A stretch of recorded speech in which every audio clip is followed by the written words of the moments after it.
সফর শহর শহর রোজানা রোজানা সময় কখন কোথায় দাঁড়ায় অজানা অজানা জীবনের প্রতি পাঠে একা একা চলি পথে আর চলে আসমানি রঙে ডুবে অনুরাগে অনুভবে খুঁজে পাই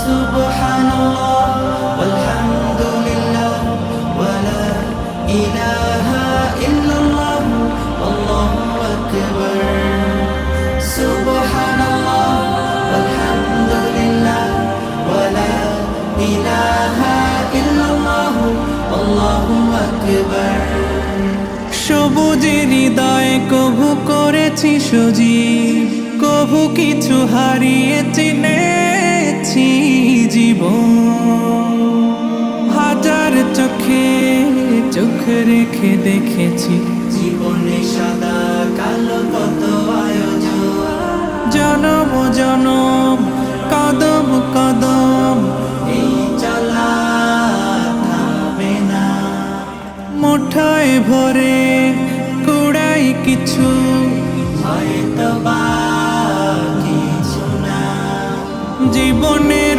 প্রলোভনে আমি চলি প্রতিক্ষণে আর চলে আসমানি রঙে ডুবে অনুরাগে অনুভবে যাকে পাই সুবহানাল্লাহ আলহামদুলিল্লাহ ওয়ালা ইলাহা ইল্লাল্লাহ আল্লাহু আকবার সুবহানাল্লাহ আলহামদুলিল্লাহ ওয়ালা ইলাহা ইল্লাল্লাহ আল্লাহু আকবার মলাটে আঁকা কি বাঁকা গুজে ফুলে চুপি সারে করেছি জীবনের তালা সুখের ঘরে দুঃখ পুষে বুঝেছি আসলে জীবন মানে নেই কিছু পাওয়ার প্রয়াস প্রাণের আভাস ছলনা ছলনা মায়ার বাঁধন শরীর স্বজন স্যার কেমন লাগলো? না, খুবই চমৎকার একটা সফর ছিল এটা, শিক্ষণীয় অনেক। আর বিশেষ করে আল্লাহ সুবহানাহু ওয়া তাআলার সৃষ্টির যে বিশালত্ব সুন্দর যেটা আমরা এখানে অনুভব করতে পেরেছি, অনেক বেশি অনুভব করতে পেরেছি। যে বিশাল হাওর এবং তারপর অনেক বাইরে পেরিয়ে গিয়ে আমরা গিয়েছি। এখন এখানে প্রচুর পরিমাণ পানি, কোনো একটা সময় এক ফোঁটা পানিও থাকবে না, সেখানে আবার ফসল উৎপাদন হবে।